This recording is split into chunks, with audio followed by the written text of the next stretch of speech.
Assalamualaikum warahmatullahi wabarakatuh.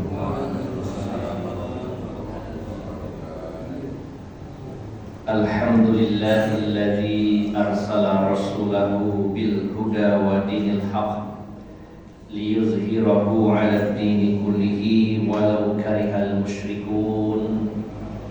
Asyhadu an la ilaha illallah wahdahu la syarika lah wa asyhadu anna Muhammadan 'abduhu wa rasuluhu la nabiyya ba'dah. Allahumma shalli wa sallim wa barik ala nabiyyina Muhammadin wa ala alihi wa sahbihi ajma'in. Ya ayyuhalladzina amanu taqullaha haqqa tuqatih wa la tamutunna illa wa antum muslimun, amma ba'd.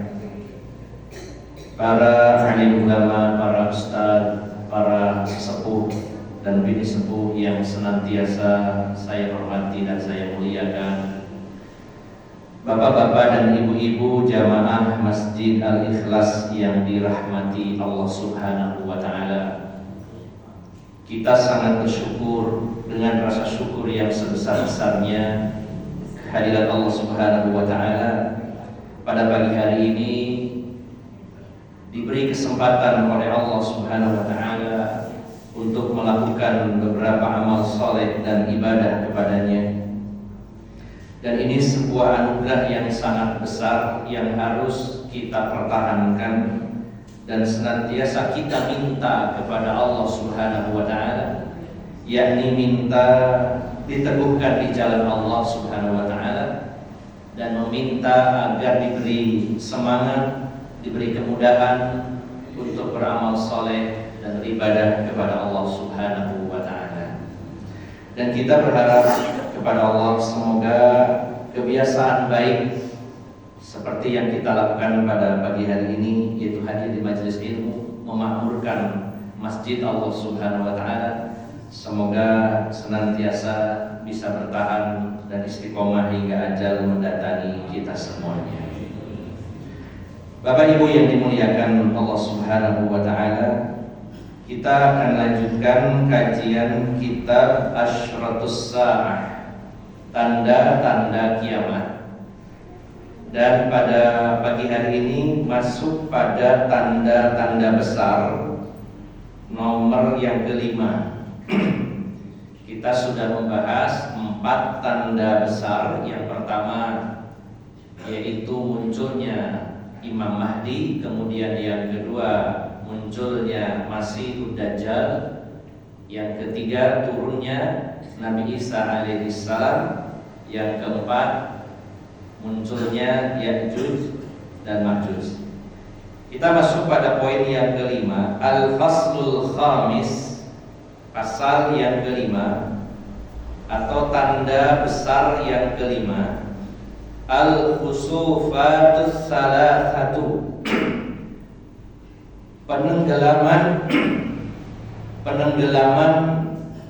ya bumi di 3 tempat atau 3 penenggelaman bumi. Makna al-khasbu yang dimaksud dengan al-khasb, yuqalu khasbul makani yakhsifu khusufan idza dhahaba fil ardi wa ghaba fiha. Biasanya kita menggunakan kata tenggelam itu biasanya benda atau sesuatu yang masuk ke dalam air.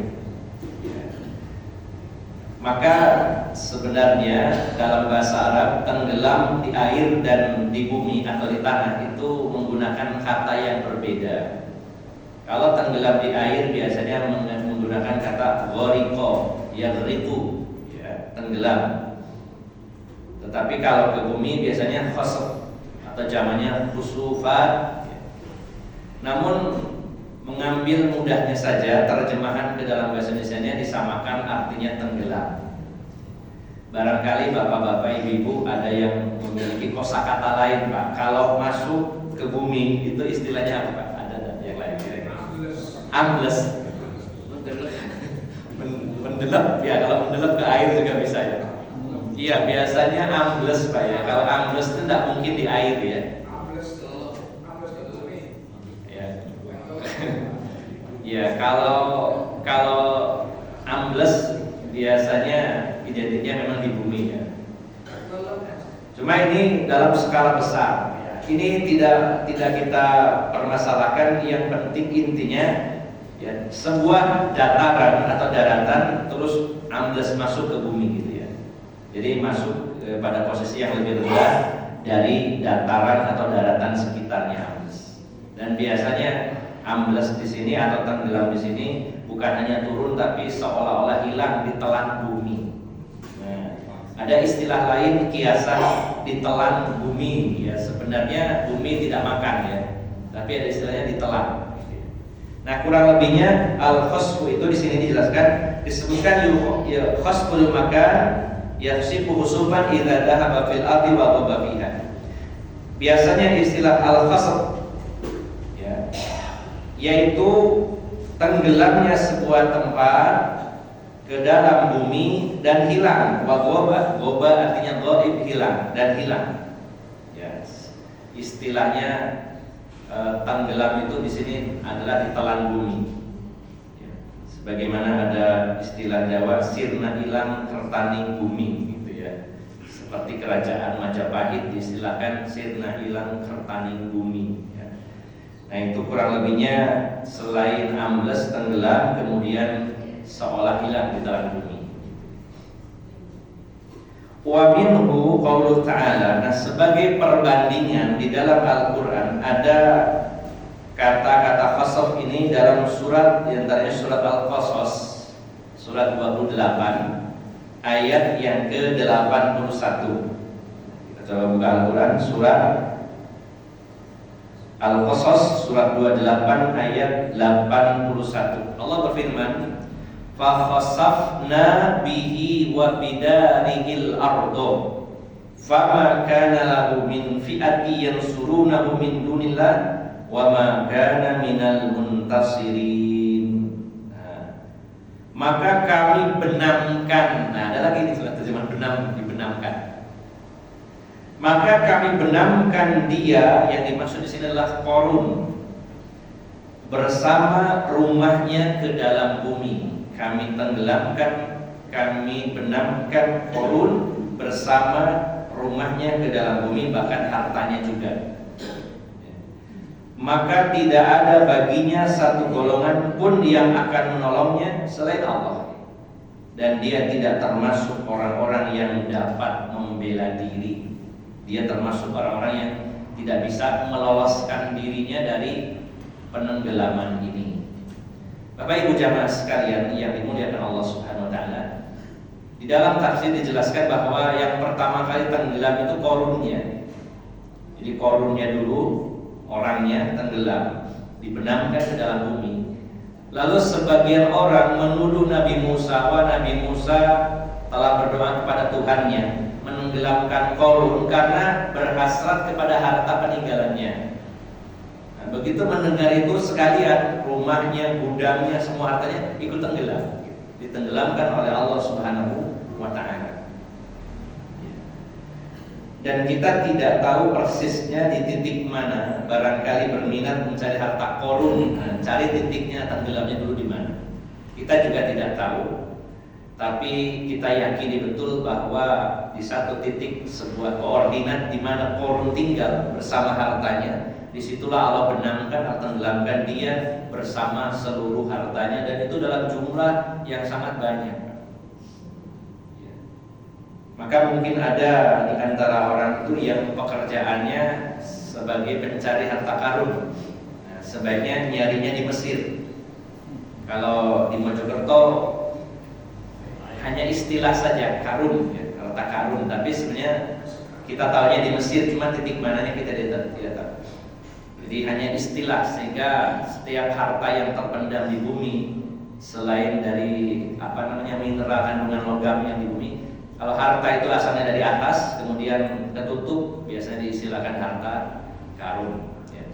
Tapi itu sebenarnya istilah saja, karena Qarunnya sendiri bukan ada di Mojokerto tapi di Mesir. Mungkin Mungkin kalau di Mojokerto lebih identiknya kirun ya, bukan korun. Kirun, tapi tidak populer.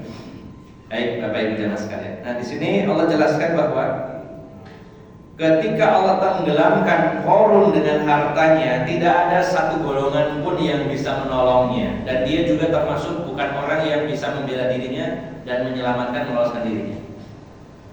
Kalau Allah sudah berkehendak dan tidak menolong seseorang atau sekelompok orang atau satu bangsa, tidak ada yang bisa menolong apapun itu.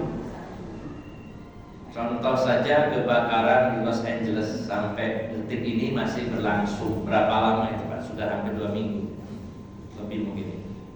Bahkan ini terus ditemukan titik baru api. Bahkan ini diperkirakan beberapa jam yang lalu wilayah Palisade itu kemungkinan akan terjadi longsor, baru kemungkinan. Ya, dan juga pembangkit listrik terbesar di dunia dan penghasil baterai terbesar di dunia di Amerika juga kebakaran meledak hebat. Kita tahu bahwa Amerika merasa sombong dengan teknologinya yang paling unggul mungkin di antara negara-negara lainnya, tapi tidak berkutik dengan adanya api dan angin Santa Ana. Ya.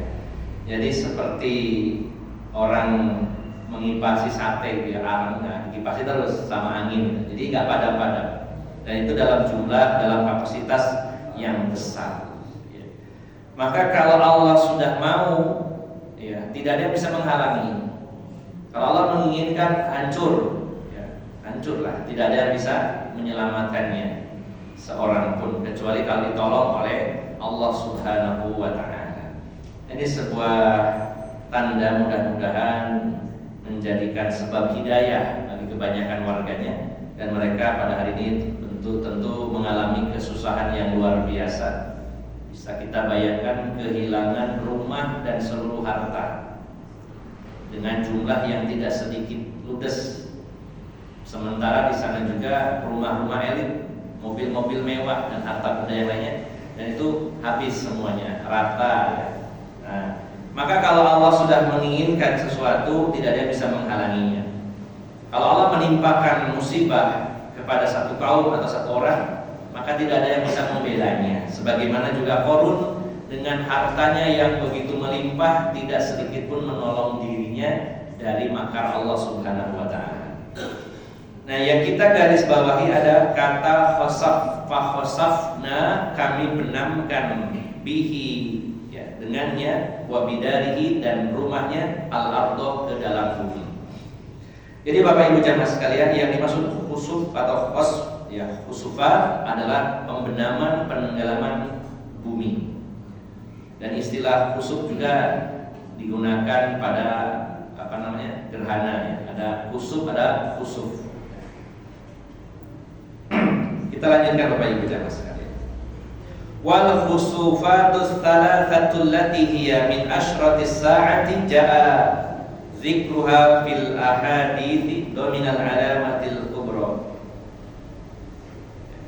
Dan penenggelaman tiga penenggelaman ke bumi yang termasuk di antara tanda-tanda kiamat, maka disebutkan dalam beberapa hadis yang di dalamnya memuat atau mengandung tanda-tanda kiamat, ya, tanda-tanda besar dari kiamat. Artinya penenggelaman ke dalam bumi ini masuk di dalam hadis-hadis yang menjelaskan tentang tanda-tanda besar kiamat. Jadi, kita sudah mempelajari berbagai macam tanda kiamat, ada yang besar, ada yang kecil. Namun penenggelaman ini dimasukkan dalilnya dalam hadis-hadis yang membahas tentang tanda-tanda besar. Al-adillatu minas sunnatil mutahharati ala dhuhuril khusufat, di antara dalil-dalil tentang ini dalam hadis, dalam sunnah al-mutahharah. Di antaranya di sini hanya disebutkan atau dibawakan oleh penulis 2 hadis. Yang pertama, hadis sahih riwayat Imam Muslim dalam Kitabul Fitani wa Asratis Sa'ah, kitab tentang fitnah-fitnah dan tanda kiamat. Hadis riwayat Muslim dari Hudzaifah bin Usaid radhiyallahu anhu bahwasanya Rasulullah telah bersabda, "Innas sa'ata lan taquma hatta tarau 'ashra ayatin." Sesungguhnya kiamat tidak akan terjadi hingga kalian melihat 10 tandanya. Kalau tanda ini belum muncul atau baru sebagian, maka belum kiamat. Tapi kalau 10-nya sudah muncul, maka akan terjadilah kiamat. Fadzakara minha, maka di antara yang 10 itu kita sudah membahasnya dulu, termasuk yang poin yang sebelumnya yang dimasukkan dalam tanda besar itu.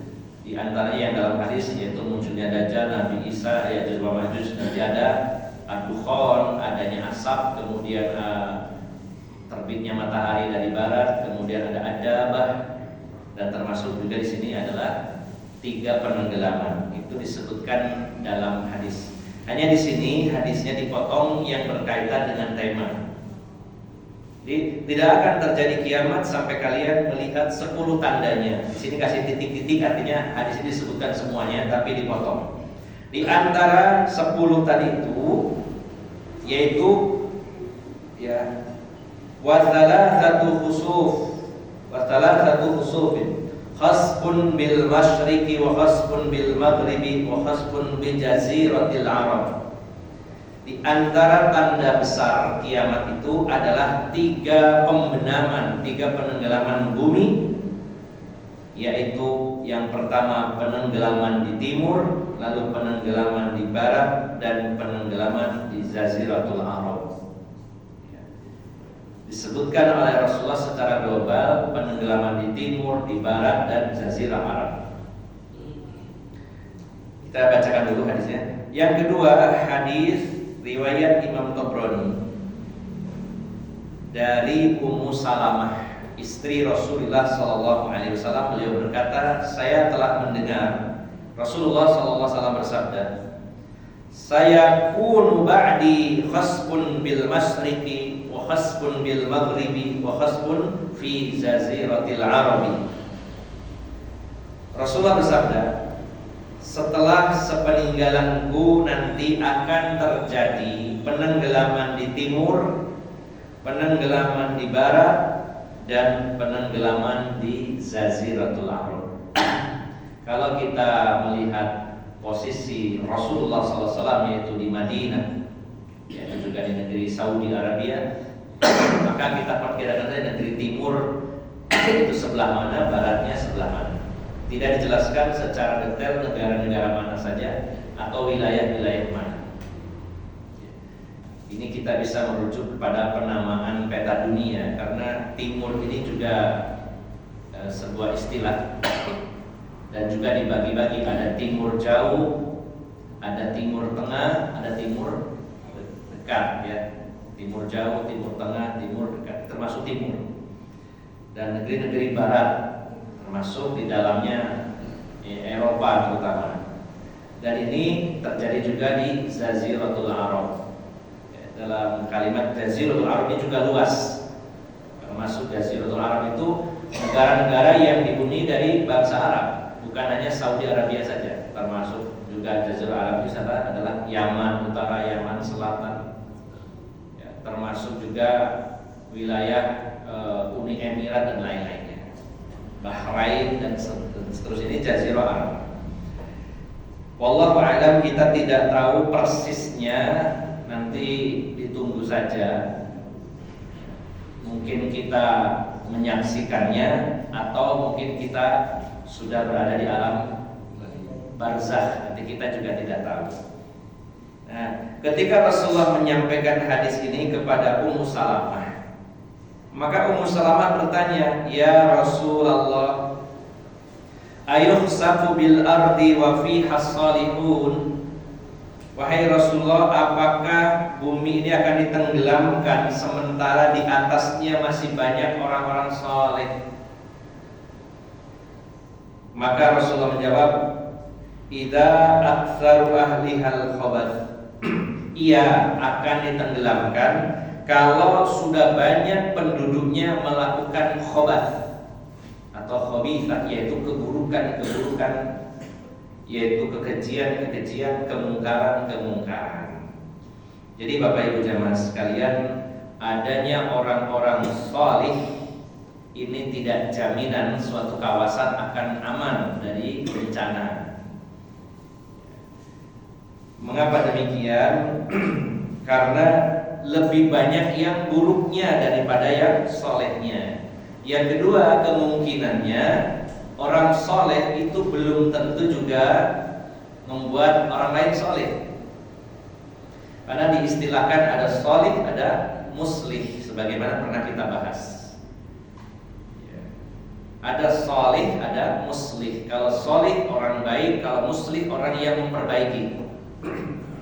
Maka selain kita berupaya menjadikan diri kita soleh, juga jadikan diri kita sebagai seorang muslih yang selalu melakukan perbaikan-perbaikan di tengah masyarakat kita. Nah, Bapak Ibu jamaah sekalian, pada hari ini banyak orang punya mindset, ini punya pola pikir sepertinya benar, tapi kalau kita ukur dengan ukuran Al-Quran dan hadis, itu adalah pola pikir yang salah.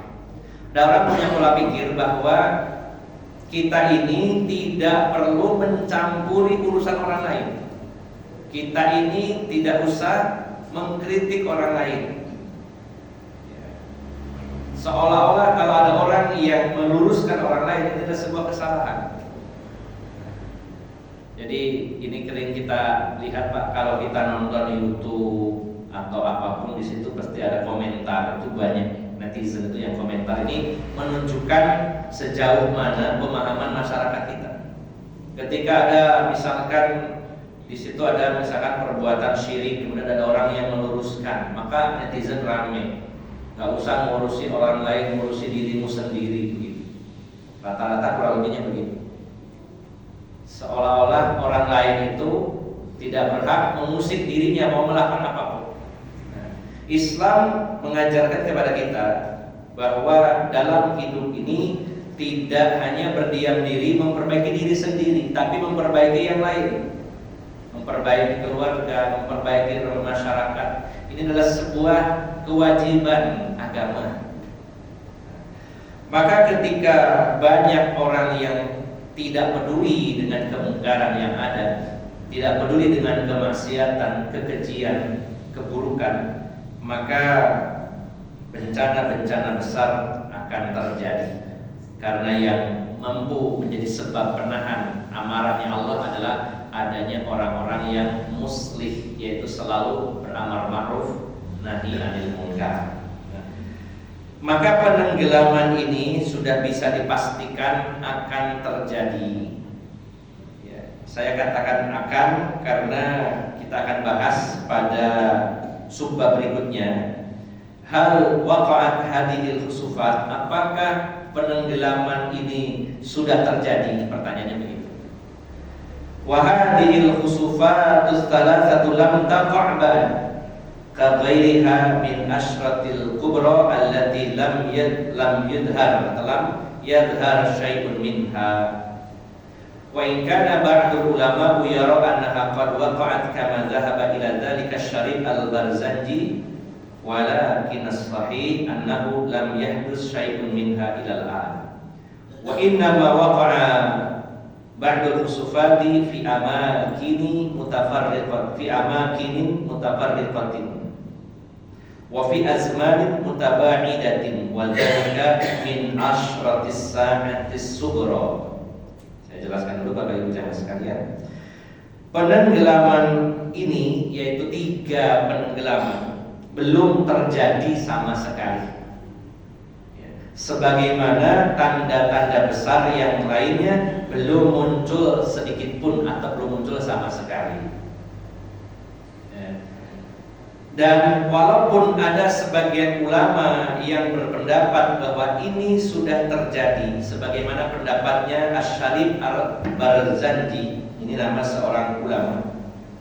Ada pendapat diantaranya pendapatnya Asy-Syarif al-Barzanji yang berpendapat bahwa 3 penenggelaman ini sudah terjadi. Maka akan tetapi yang benar bahwasanya itu belum terjadi sehingga hari ini. sehingga kita ngaji pada pagi hari ini belum terjadi.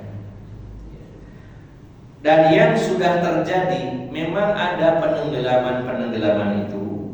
Nah, sebagaimana ada juga penenggelaman bumi itu ke dalam air, tapi bukan turun ya, tapi memang seolah-olah air itu meluap. Sebagaimana menurut penelitian, ini bisa benar bisa salah, bahwa dulu ada satu daratan besar di Asia Tenggara, kemudian hanya terpisah-pisah. Ada yang memberi nama yaitu Sundaland, ya Sundaland. Ya, ada yang mengaku sebagai raja dunia itu siapa ya? Sunda Empire ya. Siapa namanya? Sudah meninggal. Nah itu ternyata ada sebagian peneliti yang meneliti perkataannya bahwa dunia ini awalnya itu adalah satu daratan, yaitu daratan Sundaland. Jadi karena orang Sunda, gitu. Nah, tapi ternyata ada sebagian peneliti mengatakan bahwa memang dulu ada satu daratan besar, kemudian terpisah-pisah oleh lautan. Ada penenggelaman sehingga akhirnya pulau Jawa, Sumatera terpisah, dengan Kalimantan terpisah, dengan Sulawesi terpisah. Namun fakta-faktanya terbukti adanya paparan ya, jadi ada dasar laut yang rata dan luas seperti bekas daratan. Di antaranya ada paparan Sunda ya, yang menghubungkan antara satu pulau besar dan pulau lain. Wallahu a'lam ini, tapi pada intinya memang ada penenggelaman baik ke dalam air ataupun penenggelaman ke dalam bumi. Ini sudah terjadi di banyak titik. Memang ada penenggelaman di banyak titik bumi ini, dan pada zaman-zaman yang berbeda jauh. Artinya dari zaman ke zaman ya, sudah terjadi ya. Akan tetapi itu termasuk tanda-tanda kecil, tidak termasuk ke dalam tanda yang besar. Adanya penenggelaman ke bumi sudah ada, bahkan tadi juga pernah terjadi dalam skala yang kecil, yaitu Qarun dan hartanya. Bahkan Bapak Ibu jamaah sekalian, ini memang fakta ya, bahwa bumi itu bisa tenggelam dan itu seolah-olah hilang. Ya seperti yang pernah saya ceritakan, saya melihat dengan mata kepala sendiri ketika berkunjung ke Balaroa pasca gempa dan tsunami Palu. Kalau yang daerah Petobo itu karena likuifaksi, jadi ada pergeseran lapisan atas bumi berjalan. Sampai waktu itu penduduk situ bilang ada warung bakso itu bergeser berapa kilo. Jadi orang mau beli bakso lu kok pindah di sana. Dan petugas agraria kebingungan untuk menentukan ini tanah milik siapa. Ada orang punya kebun. Ya, setelah terjadi likuifaksi, heran loh, di kebun saya kok ada rumah besar gitu, geser gitu. Jauh geser ke kebunnya, posisi ke kebunnya. Jadi saya nggak bangun rumah, disiapkan rumah geser, rumahnya orang gitu. Nah itu sudah akhirnya dikosongkan, hampir 165 hektar dikosongkan. Itu yang likuifaksi. Tapi yang paling menonjol, yang bentuk penenggelaman saya melihat sendiri itu di Balaroa. Satu kompleks perumahan 1000 KK kurang lebih, itu ambles dalam skala yang lumayan. Jadi saya parkir mobil, jalannya terputus, jalan dengan jalan berjauhan ya, ini amblesnya itu bukan semeter, 2 meter, 10 meter, tapi radius yang sangat jauh ambles. Dan itu lihat ke bawah itu kayak jurang gitu, Pak. Itu di bawah mobil-mobil itu kecil, di bawah eskavator itu sudah hilang, rumah-rumah itu tidak tersisa satu pun, saya nggak melihat satu rumah pun. Nah infonya selain ambles itu kayak munyer gitu Pak, masuknya.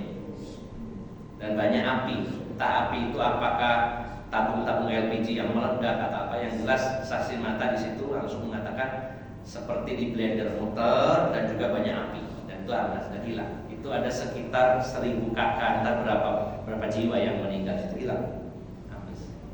Ini kan peristiwa nyata, memang bumi itu bisa ambles dalam skala yang lumayan besar. Nah ini banyak terjadi di tempat-tempat lain. Bapak Ibu pernah lihat ada fenomena apa kayak sumur raksasa ambles-ambles gitu ya, sampai orang ngelong ke dalam itu kemana itu ujungnya gitu. Ada di beberapa titik seperti itu ambles. Namun ini semua bukan yang dimaksud tanda besar tadi 3 penenggelaman, tapi itu masuk dalam tanda-tanda kecil. Amma hadhil khusufatus thalathatu fatakunu azimatun wa amatun li amakini katsiratin min al-ardi fi masyariqiha wa magharibiha wa fi jaziratil Arab. Adapun 3 penenggelaman yang menjadi tanda besar kiamat, maka terjadinya itu sangat besar skalanya dan meluas ya, di banyak titik, yaitu di titik timur bumi, di barat, dan juga di Jaziratul Arab. Jadi penulis dan juga tentunya banyak dari kalangan para ulama menyebutkan, hanya sekilas tadi ada beberapa, salah satunya Asy-Syarih Al-Barzanji yang mengatakan sudah terjadi, tapi para ulama lainnya mengatakan ini belum terjadi, karena yang disebutkan di dalam hadis tentang penenggelaman ini adalah penenggelaman yang sangat besar skalanya. Kita lanjutkan dulu. Qala Ibnu Hajar Al-Asqalani, wa qad wajada al-khasfa fi mawadhi'in walakin yahtamilu an yakuna al-murar bil khusuf fi thalathati qadran zaidan ala ma wujid ka'anna yakunu a'dhamu minhu makanan aw qadra. Ya. Nah, ini pendapat Imam Ibnu Hajar Al-Asqalani. Dan sungguh kita telah menjumpai penenggelaman di banyak titik, kata beliau. Kita sudah melihat fenomena penenggelaman di banyak titik. Akan tetapi ya, 3 penenggelaman yang dimaksud dalam hadis ini adalah penenggelaman dengan kapasitas atau skala yang jauh lebih besar ya, daripada apa yang sudah terjadi dan kita lihat, kata beliau ya. Maka penenggelaman yang 3 ini benar-benar penenggelaman yang a'zam, sangat dahsyat, sangat besar, radiusnya sangat luas ya, baik luasnya wilayah maupun kekuatannya. Jadi ini sangat mengerikan Bapak Ibu jamaah sekalian ya. Kita melihat fenomena bencana-bencana yang terjadi sekarang saja sudah ngeri, dan itu baru tanda-tanda kecil ya, gempa, kemudian gunung meletus, tenggelamnya daratan, tenggelamnya ke dalam bumi, itu mungkin kita lihat minimal dari berita, minimal dari video yang ditampilkan, itu saja kita sudah ngeri lihatnya. Apalagi ini penenggelaman yang sangat dahsyat di 3 titik bumi, yaitu wilayah timur, barat, dan Jaziratul Arab. Di negeri Arab akan ada penenggelaman yang sangat besar. Dan pastinya penenggelaman ini akan memakan korban jiwa pastinya ya. Karena tidak menutup kemungkinan penenggelamannya itu terjadi pada wilayah-wilayah yang padat penduduk. Itu kemungkinan. Kemudian Bapak Ibu jamaah sekalian, di akhir bab ini tidak terlalu panjang pembahasannya. Wa yu'ayyidu hadza ma jaa'a fil hadithi annaha innama taqa'u idza kasrul khabath fin nas ya. Wa qussat fihimul ma'asi wallahu a'lam. Dan pendapat yang mengatakan bahwa ini belum terjadi dikuatkan dengan hadis-hadis tadi, bahwasanya 3 penenggelaman ini akan terjadi kalau sudah banyak keburukan. Maka setelah banyaknya keburukan dan meluasnya maksiat, wallahu a'lam. Artinya ada syarat sebelum terjadinya penenggelaman, yaitu semakin meluasnya maksiat dan dosa-dosa. Nah, kira-kira kalau hari ini di mana kita hidup, maksiat itu banyak atau sedikit lagi? Sudah banyak ya, tapi akan kemungkinannya akan terus semakin banyak.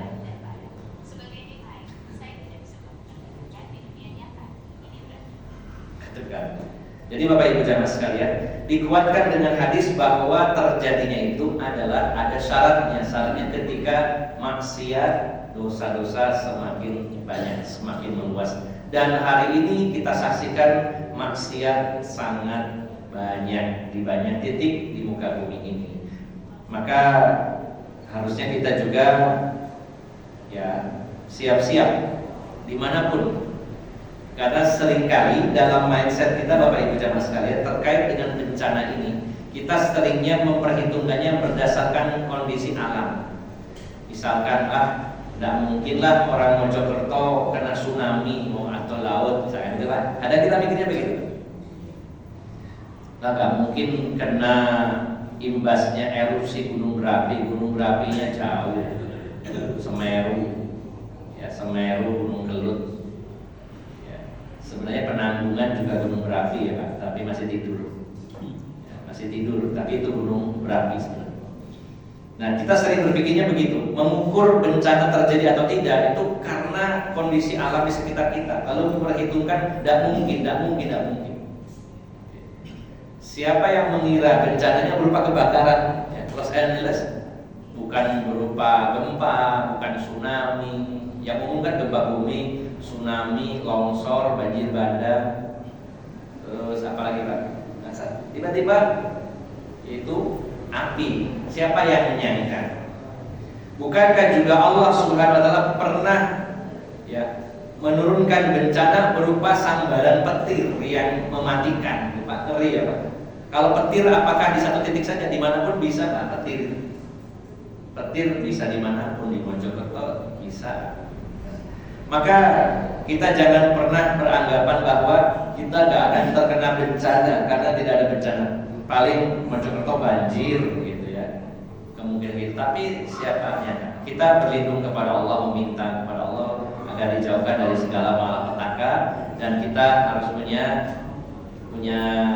upaya, usaha untuk terhindar dari bencana ini. Diantaranya tentu dengan menjadikan diri kita sebagai orang-orang muslim, selalu melakukan perbaikan sesuai kemampuan kita, ya, di masyarakat kita yang bersebelahan, yang dekat, disampaikan. Kalau tidak bisa langsung dengan lisan, bisa dengan tulisan, ya. Entah orang akan menganggap apa, yang penting kita sudah menjalankan tugas. Mungkin Bapak Ibu bisa dianggap bagi soal yang nutur-nuturi, nggak masalah. Kita sayang ya kepada kita semuanya. Kita sayang kepada masyarakat kita, ya kita sampaikan. Apakah itu maksiatnya berupa kesyirikan, ini yang paling berat. Karena kesyirikan ini menurut yang saya perhatikan fenomenanya banyak, tapi sulit menyampaikannya. Kalau ada orang zina, ada orang mabuk, orang judi, kita ingatkan, orang paham itu salah. Tapi kalau syirik, banyak orang yang menganggapnya itu bukan syirik.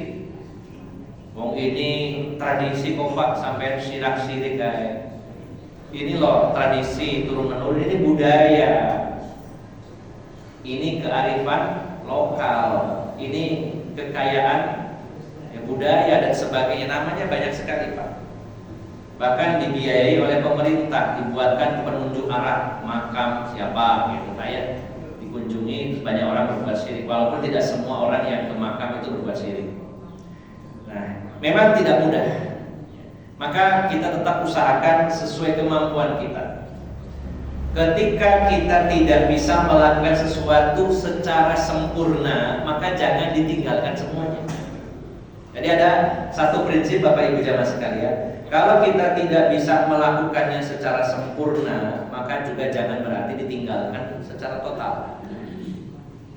Seperti ada orang beranggapan bahwa kalau ingin maksimal belajar agama harus mondok. Nah, kira-kira Bapak Ibu sekarang bisa nggak mondok?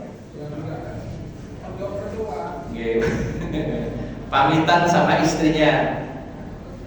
Dek, Bapak mondok ya, telung tahun ya. Agaknya sulit ya, kesulitan. Silakan, bisa. Pamit sama istrinya, Dek, aku tak mondok telung tahun ya, kita tinggalin telung M. Nah, Bapak gitu ya. 3 miliar kayak sanggup selama mondok. Nah, ini gambaran kita di usia kita seperti ini, rupanya sulit mondok. Nah, kalau kita tidak bisa mondok, maka jangan tinggalkan semuanya. Mana yang bisa kita lakukan, kita lakukan. Oh, nggak bisa mondok, tapi kan bisa ngaji, pengawasan di Al-Ikhlas, di Mujahidin, di Anu, di mana saja. Jangan berpikir begitu tidak bisa mondok, total tidak bisa ngaji sama sekali. Nah, sama dengan amar ma'ruf nahi munkar, idealnya kita bisa menyampaikan semuanya, bisa merubah semuanya. Tapi karena belum bisa, bukan berarti harus ditinggalkan semuanya, sesuai kemampuan bisa. Oh, bisanya cuma ngomongin sama istri, anak-anak, itu awal yang bagus. Oh, bisanya ngomongin sama karyawan, kan saya juragannya, karyawannya mesti manut nih. Nah, kesempatan gitu ya. Oh, ini bisanya sama tetangga yang biasanya saya kasih jajan sangu. Nah, terus gitu Pak. Kalau setiap orang berpikirnya begitu, insya Allah pelan-pelan akan tersebar di tengah masyarakat. Nah, Bapak Ibu jamaah sekalian, walaupun seperti itu, tapi sunnatullahnya akan banyak maksiat dan akhirnya akan banyak terjadi bencana alam. Salah satunya adalah 3 penenggelaman ke dalam bumi di 3 titik, timur, barat, dan Jaziratul Arab. Nah, inilah salah satu tanda besar kiamat yang belum terjadi tapi pasti akan terjadi. Insya Allah pada kesempatan berikutnya kita akan membahas tentang ad-dukhan ya. Kita cukupkan sampai di sini karena santapan jasmani sudah dipersiapkan setelah santapan rohani ya. Mudah-mudahan sedikit ilmu ini bermanfaat bagi saya khususnya, umumnya bagi Bapak Ibu jamaah sekalian. Mohon maaf atas segala kekurangan. Aqulu qawli hadza wa astaghfirullah li wa lakum wa akhiru da'wana anil hamdulillahi rabbil alamin. Subhanakallahumma wa bihamdika asyhadu an la ilaha illa anta astaghfiruka wa atubu ilaik. Assalamualaikum warahmatullahi wabarakatuh.